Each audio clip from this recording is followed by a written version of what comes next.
Tēnā koutou katoa ko makiling te maunga ko Valenzuela te awa no Piripini aho ko Otatahi tōku kainga ko Maria Gomez tōku ingoa.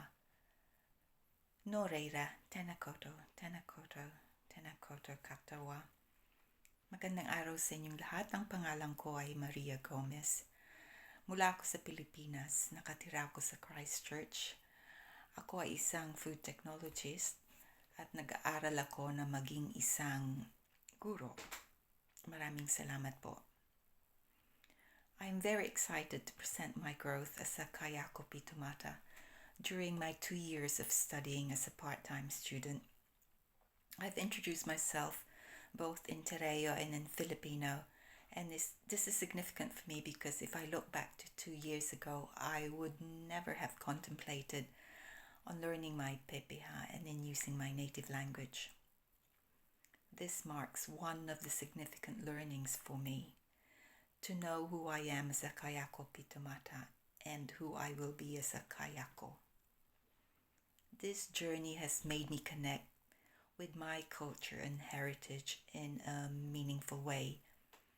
In practicum, I felt confident to share my PPH and my Filipino identity with my classes as a way of introducing myself. I think that this has paved the way for starting the relationship building with Akonga.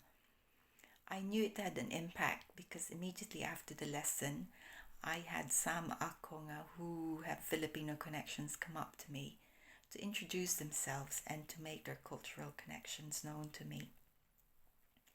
This is positively showing my growth in one of the teaching standards of learning-focused culture.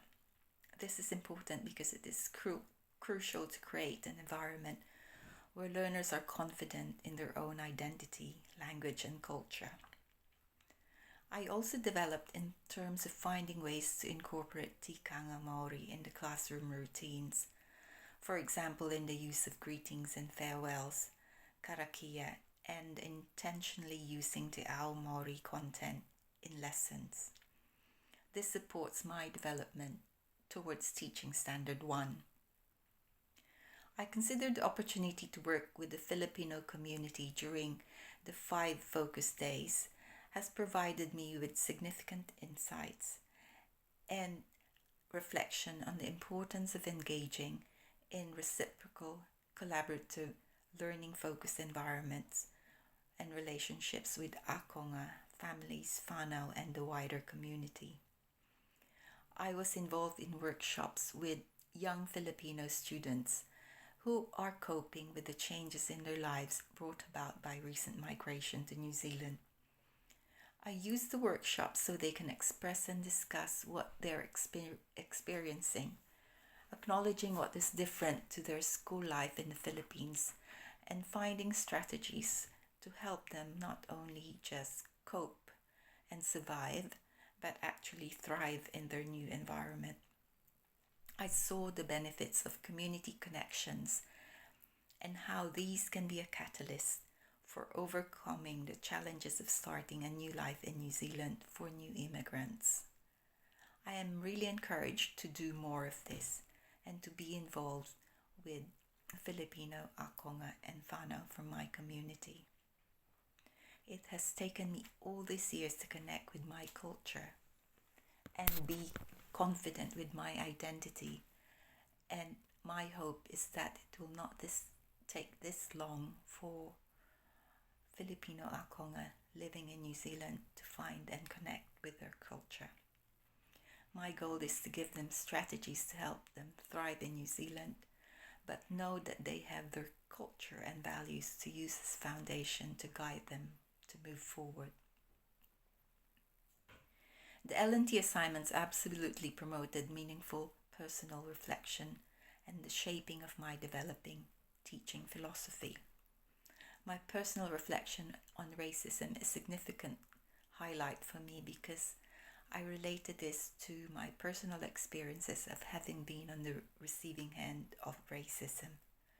I am an immigrant from the Philippines, a person of color, someone whose country was also colonized, and I struggle with confronting racism.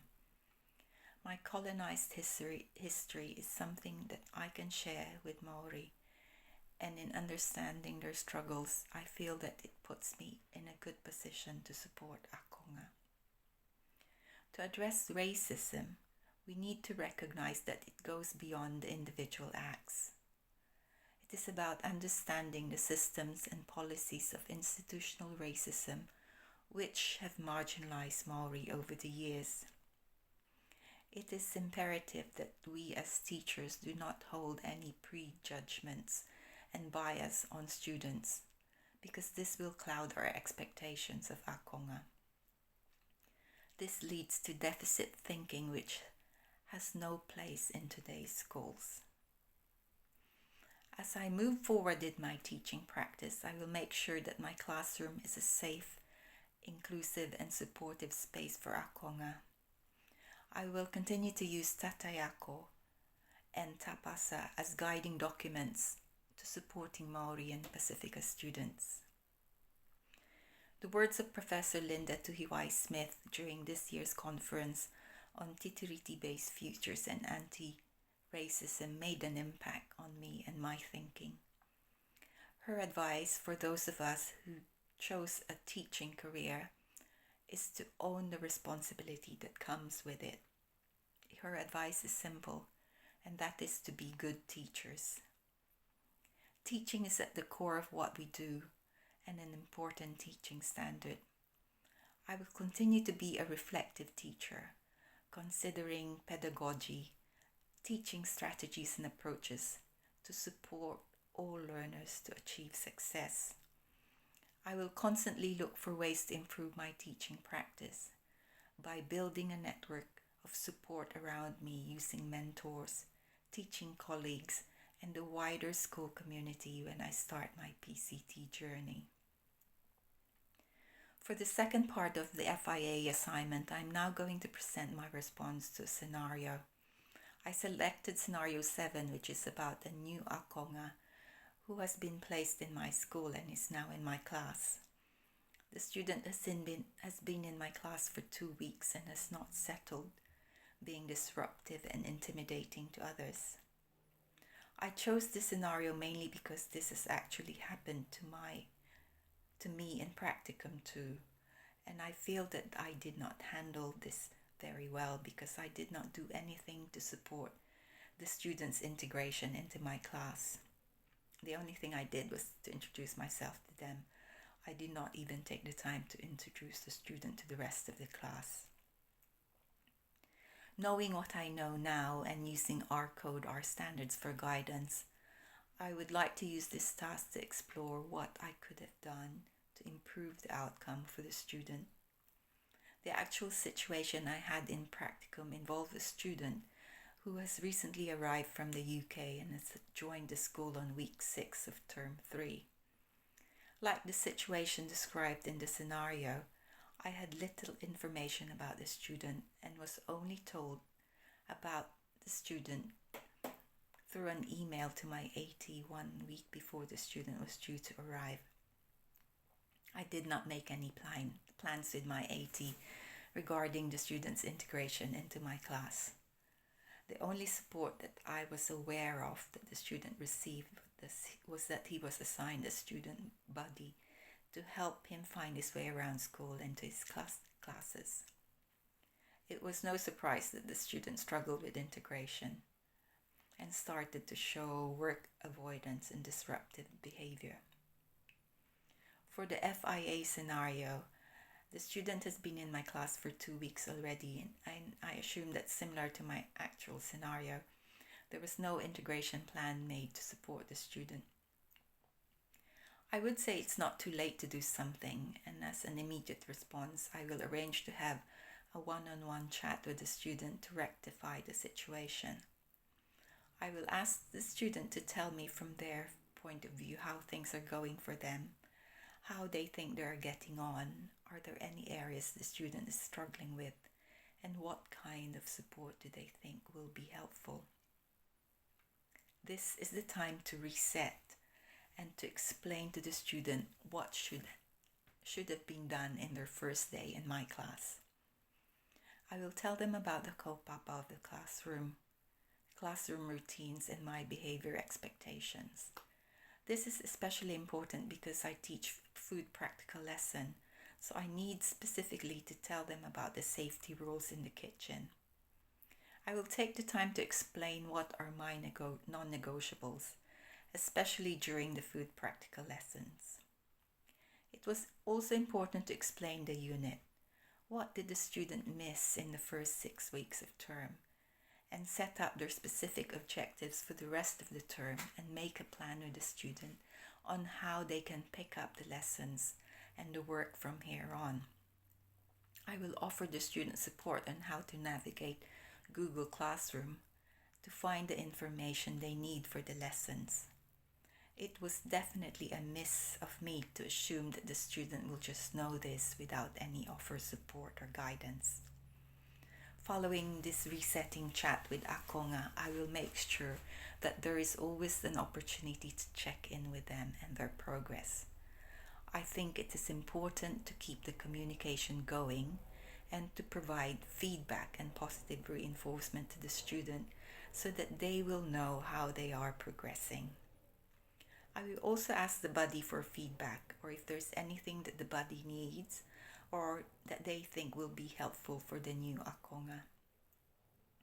I will also talk to the dean to get support in taking the student through the student information booklet and all the information that the student should know about the school. For example, the school's code of conduct, uniform rules, behavior management rules.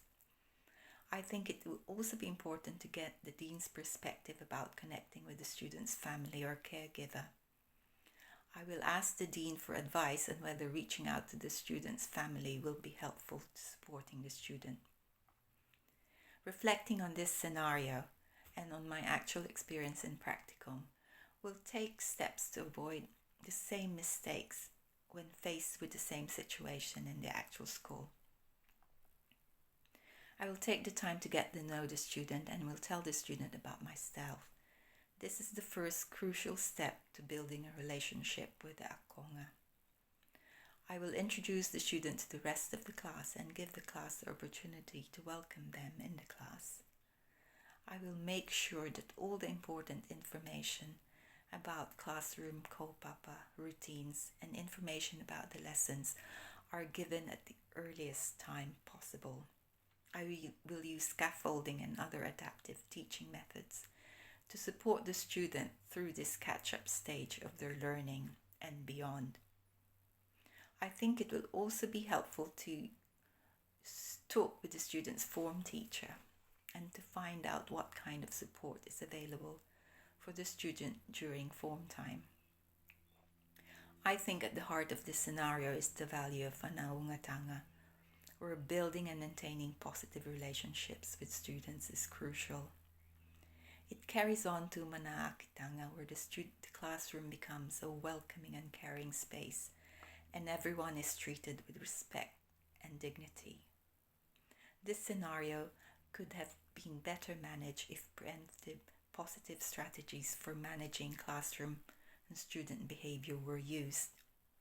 It is important to engage students to classroom values and expectations at the onset, so the classroom becomes a space where more time is spent learning and teaching instead of managing behavior.